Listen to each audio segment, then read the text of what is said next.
Dear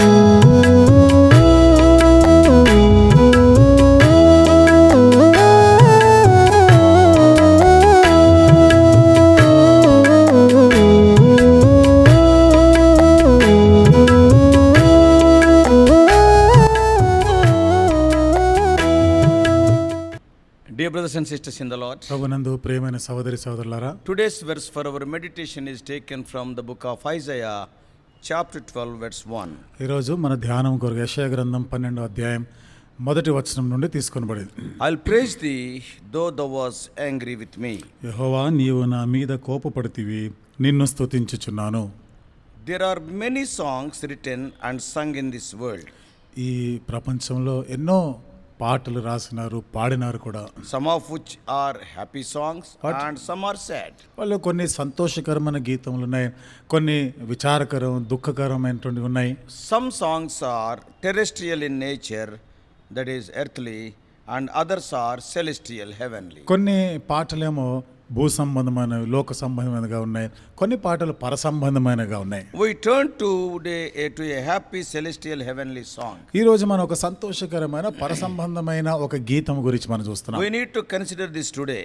ఈ దినాన దీని గురించి మనం తలంచాలి. For God desires to bless us even as we are passing through troubles. చూడండి, దేవుడు మనం కష్టాల గుండా వెళ్తున్నా మనల్ని ఆశీర్వదించాలనే ఆశ కలిగి ఉన్నాడు. In Isaiah's day, the people were facing an uncertain future. యెషయా కాలంలో ప్రజలకి అనిశ్చితమైనటువంటి భవిష్యత్తు ఉంది. The enemies are ready to destroy them. శత్రువులు వారిని నాశనం చేయడానికి సిద్ధంగా ఉన్నారు. In the midst of it, God called for a song to be sung. వీటి మధ్య దేవుడు ఒక పాట పాడవలసిందిగా కోరినాడు. That is what we need now. అదే ఇప్పుడు మనకు అవసరమైంది కూడా. God's song sung by God's people in the time of hardship and crisis. దేవుని ప్రజల ద్వారా దేవుని కొరకు కష్టాల మధ్య, పరీక్ష పరిశోధన మధ్య దేవుని కొరకు పాట పాడుట.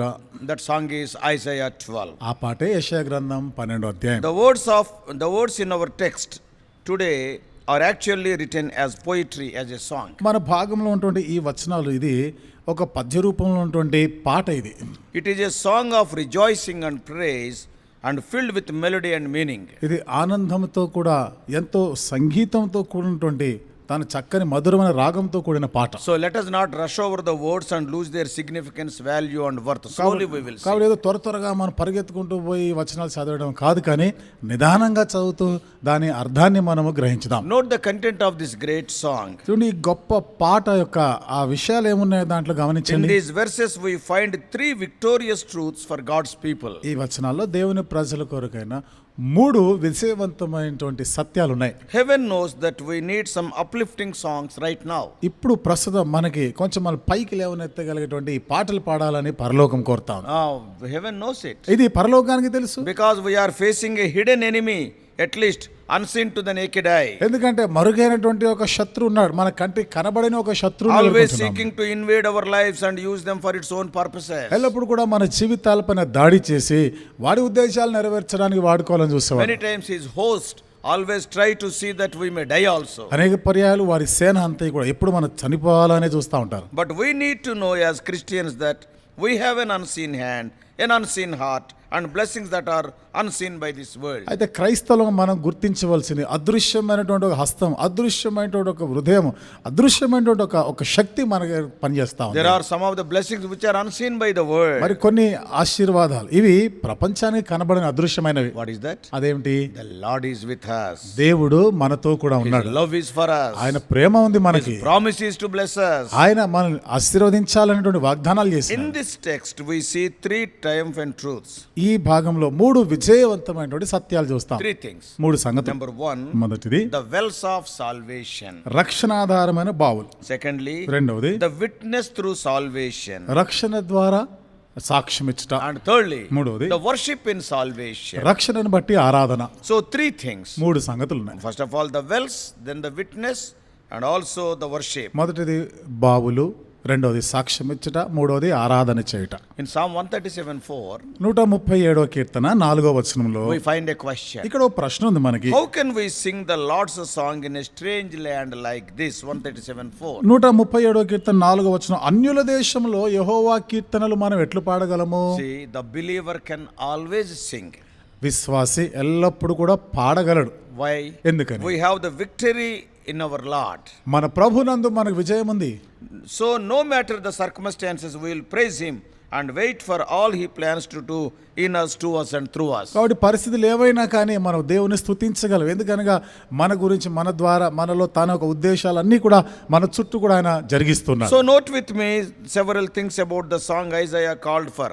కాబట్టి యెషయా ఏ పాట పాడాలని కోరబడ్డాడో నాతో పాటు మీరు కూడా గమనించిన విషయాలు. First 3 verses in chapter 12 speaks of the wells of salvation. 12వ అధ్యాయంలో మొదటి 3 వచనాలు రక్షణ గురించిన బావుల గురించి, రక్షణాధారమైన బావుల గురించి. We find in this Old Testament song the truth regarding the wells of salvation. ఈ పాత నిబంధన ఈ కీర్తనలో రక్షణను గురించినటువంటి బావుల సంగతులు మనం చూస్తున్నాం. See, the wells of salvation speak of a personal savior. రక్షణాధారమైనటువంటి బావి అంటే మన స్వంత రక్షకుడు, వ్యక్తిగతంగా మన రక్షకుడుగా మనం చూడడం.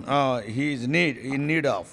ఆయన మనకు అవసరం That అన్నాడు. speaks of a personal savior. కాబట్టి ఇది మన స్వంత రక్షకుని యొక్క అవసరత ఉంది అని చెప్తుంది. రక్షకుని గురించి మాట్లాడు. రక్షకుడి గురించి మాట్లాడతాం. How wonderful that the Lord does not stay angry with us but comes to save us from ourselves and from our sins. ఎంత అద్భుతం ఇది! దేవుడు ఇంకాను కోపగించకుండా మనల్ని రక్షించి, మన పాపం నుండి మనల్ని రక్షించి విడిపించడానికి ఆయన సిద్ధంగా ఉన్నాడు. He has wells of water to cleanse the heart and soul. కాబట్టి మన హృదయము, మన ప్రాణం కడిగి శుద్ధి చేయడానికి ఆయనకి నీటి ఊట అనేది ఉంది, బావులు ఉన్నాయి ఆయన దగ్గర. Without question this passage speaks to us of Christ. కాబట్టి ఏమాత్రం ఎదురు ప్రశ్నించకుండా ఇది మన క్రీస్తును గురించినటువంటి భాగమే. This is the prophetic passage that looks toward Christ, though it was written some 700 years before Christ came to the earth. క్రీస్తు భూమి మీద రాకముందు 700 సంవత్సరాల క్రితం రాయబడిన ఇది మనకు సంబంధించి మనకు అవసరమైన భాగం ఇది. Now you will immediately ask how one can ascertain that this passage speaks of our Savior Jesus Christ. కాబట్టి ఈ భాగము యేసుక్రీస్తు ప్రభువారు మనకి రక్షకుడుగా, సొంత రక్షకుడుగా అవసరం అనేది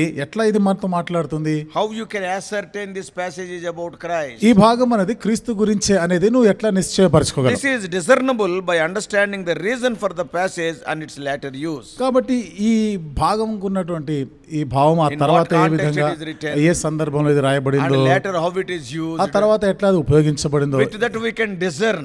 ఇవన్నీ కూడా మనం చూస్తున్నప్పుడు మనం వివేచించగలం. Many years before this passage was written, ఈ భాగం రాయబడక పూర్వం, చాలా సంవత్సరాల పూర్వము, the Jews were not in Israel but were in bondage down in Egypt. యూదులు ఇశ్రాయిల్లో లేరు గాని వాళ్ళు ఐగుప్తు బానిసత్వంలో God ఉన్నారు. sent Moses to lead them out of Egypt and toward Canaan, the promised land. దేవుడు మోషేని పంపించినాడు, ఐగుప్తు నుండి విడిపించి వాగ్దాన దేశమైన కానానికి నడిపించాలని As they పంపినాడు. journeyed through the desert, వారు ఈ ఎడారిలో ప్రయాణం చేస్తుండగా they found themselves without water. వారు ఒక సందర్భంలో నీళ్లు లేకుండా ఉన్నాయి. We know how God satisfied them with water as we read in Exodus 17. నిర్గమకాండ 17వ అధ్యాయం మనం చదివితే దేవుడు ఏ విధంగా వారి దాహం తీర్చినాడో, వాళ్ళకి నీళ్లు ఇచ్చినాడో చూస్తాం.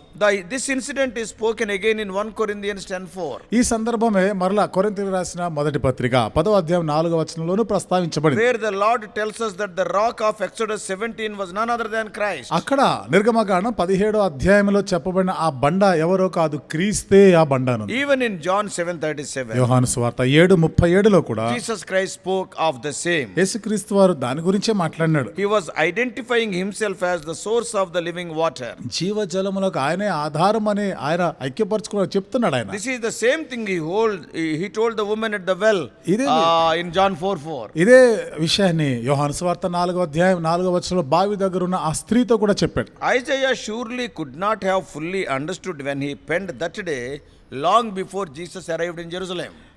యెషయా ఈ మాటలు రాస్తున్నప్పుడు చాలా కాలం తర్వాత క్రీస్తు వారు యెరూషలేముకి వస్తాడు కదా, He could not understand ఆ విషయాలు properly. అప్పటికి ఆయనకేం అర్థం కాలేదు ఆయన రాసినప్పుడు. But he actually was writing a prophecy concerning a person. అయితే ఒక వ్యక్తిని గురించిన ప్రవచనం రాస్తున్నాడు ఆయన. That is none other than Lord Jesus Christ, the Son of God, the Savior of all who come to him. అది మరి ఎవరో కాదు, దేవుని కుమారుడైన యేసుక్రీస్తు ప్రభు తన యొద్దకు వచ్చి వారందరినీ రక్షించే రక్షకుడు గురించారు. These verses form a song of salvation about our precious Lord Jesus. ఈ వచనాలు మన ప్రశస్తమైన యేసుక్రీస్తు ప్రభు వారి గురించిన రక్షణ గీతము. Now listen closely. ఇప్పుడు ఇంకా జాగ్రత్తగా వినండి. God knows what is going on even when we don't.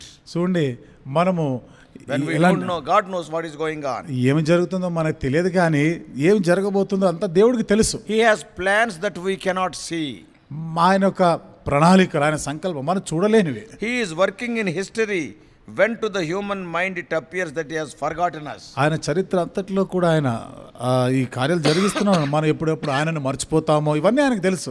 He knows what is going on. ఏమి జరుగుతా ఉందో కూడా తెలుసు ఆయన. We need to remember that the people in Isaiah's days were going through some rough times. యెషయా కాలంలో ఉన్నటువంటి ప్రజలు కఠినమైన పరిస్థితుల గుండా వెళ్తున్నారు అన్న వాస్తవం దేవుడికి తెలుసు. But God had a plan. అయితే దేవుడు ఒక ప్రణాళిక కలిగి And ఉన్నాడు. God wanted his people to sing in victory no matter what the circumstances might be. దేవుడు తన ప్రజలైన వారు ఏ పరిస్థితి గుండా వెళ్తున్నా కానీ విజయ గీతము పాడవలసిందిగా ఆయన కోరినాడు. One thing we have to note here. ఇక్కడ ఒక విషయాన్ని మనం గమనించాలి. The wells of salvation speaks of plentiful supply. రక్షణాధారమైనటువంటి బావులు అంటే సమృద్ధి అనేటువంటి సరఫరా గురించి మాట్లాడుతారు. Not only they speak of personal savior, but they speak of plentiful supply. వ్యక్తిగతమైన సొంత రక్షకుడు మాత్రమే కాకుండా సమృద్ధి అయినటువంటి సరఫరా గురించి కూడా మాట్లాడుతుంది. The word for wells in this passage is actually means springs.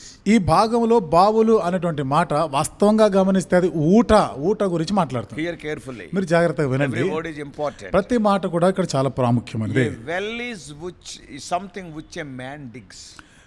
బావి అనేది ఒక మనిషి మానవుడు దాన్ని త్రవ్వి తయారు చేసినటువంటిది బావి. That is man's effort. అంటే మానవుని ప్రయాస వలన నిర్మితమైనది. But a spring comes forth under great pressure by its own force. అయితే ఊట మాటకు వస్తే ఎంతో ఉధృతంగా దానంతట అదే పొంగి ప్రవహించేట్టుగా ఉంటుంది. That's why అందుకని a well may dry up, but a spring it has life and power. ఒక బావి అయినా ఎండిపోతుందేమో కానీ ఊట అనేది అది ఎప్పుడు ఎండిపోయేది కాదు. అందులో ఎంత శక్తి ఉంటుంది. As believers, you and I are in the world that is on fire with sin. విశ్వాసులుగా మనము చూడండి పాపభూయిష్టమైనటువంటి ఈ లోకంలో మనం ఉంటున్నాం. And the water of this world will not put out that flame. ఈ లోకం యొక్క జలములు నీరు ఆ మంటని ఆర్పలేవు. We must keep ourselves drenched in the plentiful supply of divine water, the life and love of Christ. We must be submerged in that. కాబట్టి మనం దైవికమైనటువంటి ఆ జలములలో జీవ జలములలో మనం పూర్తిగా మునిగిపోయి ఉండాలి. So we must refresh ourselves in the Lord daily. కాబట్టి అనుదినం కూడా ప్రభువుని బట్టి మనం నూతనపరచబడుతూ ఉండాలి. So wells cannot satisfy us. కాబట్టి బావులు అనేవి మనల్ని తృప్తి పరచనేరు. They will be dried up. అవి కూడా ఎండిపోతాయి. But springs, కానీ అదే ఊటలైతే with much force, even in summer they will come. అది ఎంతో ఉధృతంగా వేసవి కాలంలో సైతం అవి ప్రవహిస్తుంటాయి. So dear brothers and sisters, కాబట్టి ప్రియమైన సహోదరి we సోదరులారా, must refresh ourselves in the Lord daily. కాబట్టి అనుదినము ప్రభువునందు మనం నూతనపరచబడుతూ ఉండాలి. Christ has water for the thirst of every person. కాబట్టి ప్రతి వ్యక్తి దప్పిక తీర్చడానికి గల నీరు జలములు క్రీస్తు చెంత ఉన్నాయి. The supply will never run out. కాబట్టి ఈ సరఫరా అనేది ఎప్పటికీ తరిగిపోయేది కాదు. So we see the wells of salvation in this song. కాబట్టి ఈ కీర్తనలో రక్షణాధారమైన బావిని గురించి మనం first చూస్తున్నాం. 3 verses. ఇది మొదటి 3 If వచనాల్లో. you read verses 4 and 5, ఇప్పుడు 4-5 వచనాలు చదివితే we can see the witness through salvation. ఇక్కడ రక్షణ ద్వారా రక్షణను బట్టి సాక్ష్యం. So the problem is not the supply. The problem rests in our getting the supply of the water of life to this world. సమస్య సరఫరా లేదని కాదు, కానీ మనకి జీవజలము సరఫరా చేసే వాటిని ఎందుకు మనం ఇష్టపడకపోవడం, అది కోరుకోవడం లేదు. Verses 4 and 5 say, 4-5 వచనాల్లో చెప్పబడింది. I am reading them. ఆ మాటలు చదువుతున్నాను. Make known among the nations what he has done, and proclaim that his name is exalted. యెహోవాను స్తుతించుడి, ఆయన నామమును ప్రకటించుడి, జనములలో ఆయన క్రియలను ప్రచురం చేయుడి, ఆయన నామము ఘనమైనదని జ్ఞాపకం తెచ్చుకొనుడి. And again he writes, మళ్ళా రాస్తున్నాడు ఆయన. let this be known to all the world. కాబట్టి భూమి అందంతటను ఇది తెలియబడును గాక. So there are two things we can proclaim regarding our Savior. కాబట్టి మన రక్షకుడి గురించి మనం ప్రచురం చేయడం, ప్రకటించడానికి 2 విషయాలు. The greatness of his performance, that is what God has done. అంటే దేవుడు చేసిన కార్యములు, ఆయన గొప్పతనం, ఘనమైనటువంటి కార్యాల గురించి చెప్పబడు. We must publish his deeds. కాబట్టి ఆయన క్రియలను మనం వెల్లడిపరచాలి, What are they? ప్రచురించాలి. ఏమిటవి? He made all things. ఆయన సమస్తమును చేసినవాడు. He gave us his word perfect and pure. కాబట్టి ఆయన ఎంతో పరిపూర్ణమైనటువంటి, ఎంతో పవిత్రమైనటువంటి తన వాక్యం ఇచ్చాడు. He sent his son Lord Jesus Christ. తన కుమారుడైన యేసుక్రీస్తు ప్రభువుని పంపించినాడు. He poured out his spirit upon all who believe. కాబట్టి ఆయన యందు విశ్వాసం ఉంచిన వారందరిపైన తన ఆత్మను He కుమ్మరించాడు. established his church. తన సంఘమును స్థాపించాడు. The gates of hell cannot overcome it. పాతాళ లోకపు ద్వారములు దాని ఎదుట నిలవనేరు. He has delivered his children through the flood and the fire. కాబట్టి తన ప్రజలని ఆయన జలప్రలయం నుండి, అగ్ని నుండి తప్పించాడు, రక్షించాడు. Always he will deliver them. ఎల్లప్పుడూ వాళ్ళని విడిపిస్తూనే ఉంటాడు. So the greatness of his deeds are to be proclaimed by his people to the world in every generation and in every situation. కాబట్టి దేవుని యొక్క మహా గొప్ప కార్యాలని ప్రతి తరములో కూడా ప్రతి తరములలో లోకానికి మనం తెలియపరచాలి, ప్రచురపరచాలి. Are we doing that? మరి ఆ పని మనం చేస్తున్నాం. Are we using every situation to make known the greatness and goodness of our ప్రతి God? పరిస్థితిని కూడా దేవుని యొక్క మంచితనం, దేవుని గొప్పతనాన్ని మనం ప్రకటించేదానికి ఉపయోగిస్తున్నామా? But there is something we must proclaim much more. అయితే మరింత ఎక్కువగా ప్రకటించవలసిన మరొక సంగతి ఉంది. Not only the greatness of his performance, what he has done, ఆయన చేసిన కార్యాలు, ఆ గొప్పతనాన్ని గురించి, మా ఘనమైన కార్యాల గురించి చెప్పడం మాత్రమే కాకుండా the greatness of his person, who God is. ఆయన యొక్క గొప్పతనం గురించి, అసలు దేవుడు ఏమై ఉన్నాడు, ఆయన ఎవరో, ఆ గొప్పతనం గురించి కూడా చెప్పాలి. We must make known the greatness of the personhood of God. కాబట్టి ఆ దేవుని గురించినటువంటి ఆ వ్యక్తిత్వం గురించి, ఆ గొప్పతనం గురించి మనం చెప్పాలి. What all he is doing, his deeds flow out of his nature. ఆయన చేసేవన్నీ కూడా ఆయన తన యొక్క ఆ నైజాన్ని, తన యొక్క లక్షణాలు, తనకున్న దానిని బట్టి చేస్తున్నాడు ఆయన. Great is the Lord and greatly to be praised. కాబట్టి ప్రభువు గొప్పవాడు, ఆయన ఘనపరచదగిన యోగ్యుడు. ఆయన We praise him because he is the truth. ఆయన సత్యమై ఉన్నాడు కాబట్టి ఆయనను మనం స్తుతిస్తాం. What he is, ఆయన ఏమై ఉన్నాడు? he is loving, ఆయన ప్రేమ గలవాడు, merciful and gracious. ఆయన కృప గలవాడు, కనికరం He is గలవాడు, compassionate. ఆయన ఎంతో జాలి గలవాడు, He is our salvation. ఆయన మనకు రక్షణ అయి ఉన్నాడు. All of these things are wrapped in Jesus. ఇవన్నీ కూడా యేసు ప్రభు వారిలో ఉన్నాయి. We are to make this known to the whole world. ఇది భూలోకం అంతటా కూడా మనం తెలియపరచా. The world needs a savior and there is only one for them to whom we can run. లోకానికి రక్షకుడు అవసరమైనాడు. ఆ రక్షకుడే మనం కలిగి ఉన్నటువంటి ఆ రక్షకుడే వాళ్ళకి We అవసరం. are to publish, to make known the performance and the person of our Savior and God. మన రక్షకుడు, మన దేవుడి గురించి, ఆయన వ్యక్తిత్వం, ఆయన గొప్పతనాన్ని గురించి కూడా మనం లోకానికి చెప్పవలసిన So వారం. we have seen about the wells of salvation కాబట్టి రక్షణాధారమైన బావుల గురించి విన్నాం. and also what to witness also. దేని కొరకు సాక్ష్యం ఇవ్వాలో కూడా మనం విన్నాము. Now thirdly and finally, ఇప్పుడు మూడవది, the ఆఖరిది, worship in salvation in verses 6. రక్షణను బట్టిన ఆరాధన. 5-6 వచనాల్లో మనం చూస్తాం. Cry out and shout, O inhabitant of Zion, for great is the Holy One of Israel in your midst. సియోను నివాసి ఉత్సాహధ్వని బిగ్గరగా చేయము, నీ మధ్యనున్న ఇశ్రాయేలు యొక్క పరిశుద్ధ దేవుడు ఘనుడై ఉన్నాడు.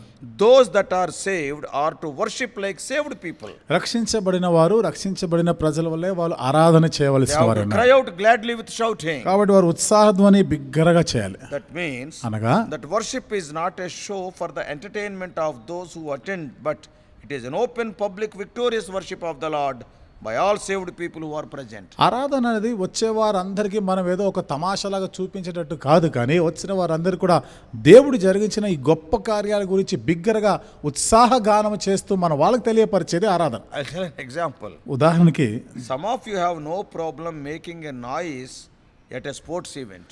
కొంతమంది చూడండి, ఈ ఆటలు క్రీడల దగ్గర గొప్ప గోల గలిబిలి చేస్తారు You కదండి. can shout to the top of your lungs to support your team. చూడండి, మీ జట్టు వారు ఆ విజయం సాధించినప్పుడు ఎంత పెద్ద కేకలు వేస్తారంటే కడుపులో నుండి వస్తుంది మీకు ఆ కేక.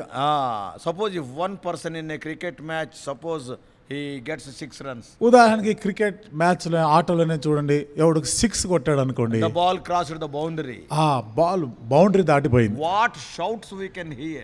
ఏమి కేకలు అరుపులు వింటాం. Is it the only cricket match for lifetime? జీవితకాలం అంతటి ఆ cricket అదొకటేనా? Every day match will be there. ప్రతిరోజు ఈ ఆటలు In ఉంటాయి. a match so many people will take 6 runs in a single ball. కాబట్టి ప్రతి మ్యాచ్ లో కూడా ఎంతో మంది 6 కొడతా ఉంటారు, ఎన్నో పరుగులు చేస్తారు Every time. ప్రతిసారి కూడా. But what about your salvation? మరి నీ రక్షణ మాట ఏమిటి? This morning my question is, ఈ ఉదయకాలం నా ప్రశ్న have ఏమిటంటే, you ever shouted even once for your salvation which the Lord has given for your lifetime and eternity, as you are shouting for a sports event? నీవు పొందిన ఈ రక్షణ, దేవుడు నీకు ఇచ్చినటువంటి ఈ రక్షణ, నిత్యత్వం కొరకు ఇచ్చిన ఈ రక్షణ కొరకు ఒక్కసారైనా కానీ ఆ క్రికెట్ ఆటలో అరిచి గొంతెత్తి నువ్వు కేకలు వేసినావే, అట్లా నీ రక్షణ కొరకు ఉత్సాహధ్వని ఎప్పుడైనా చేసినావా? What about lifting up the Lord? కాబట్టి దేవుని ఘనపరచడం మాట ఏమిటి? We are told to cry out, shout in our joy of his presence. ఆయన సన్నిధిలో ఉత్సాహధ్వని బిగ్గరగా మనం చేయవలసిన వారు. మనం Sad to say, విచారకరమైన సంగతి forget ఏంటంటే, about shouting. బిగ్గరగా అరవడం మాట పక్కకు పెడితే Many people are sleeping in worship. చాలా మంది ఆరాధన సమయంలో నిద్రపోతారు. Even if their eyes are open, their minds are somewhere else. ఒకవేళ వాళ్ళు మెలకువగా ఉన్నా కానీ మనసు ఎక్కడో ఉంటది. Isaiah reminds us that victory is found when we truly worship the one who can deliver us from every enemy. యెషయా అంటున్నాడు కదా, నిజంగా మనం ఎదుగున్న ప్రతి శత్రుపైన విజయాన్ని ఇచ్చి మనకు రక్షణ ఇచ్చినటువంటి ఆ విజయ కారణంగా విజయాన్ని బట్టి మనం ఉత్సాహధ్వని The చేయాలి. Lord inhabits the praises of his people. కాబట్టి దేవుడు తన ప్రజల యొక్క స్తుతి ఆరాధన బట్టి సంతోషించేవాడు. He will inhabit. He ఆయన will వచ్చి be in the midst. He will ఆయన be seated. నివసిస్తాడు. ఆయన వచ్చి ఆ స్తుతుల పైన ఆసీనుడు అవుతాడు, Regarding నివసిస్తాడు. this worship, we want to see two important things before I close. ఈ ఆరాధనకి సంబంధించి ముగించే ముందు రెండు విషయాలు మీతో What చెప్పాలనుకుంటున్నాను. we are told to do, ఏమి చేయాలని మనకు కోరబడ్డాం? we are to make a noise, to cry out, to do something very openly. మనము ఉత్సాహధ్వని బిగ్గరగా బహిరంగంగా చేయవలసింది. Worship is not a private affair.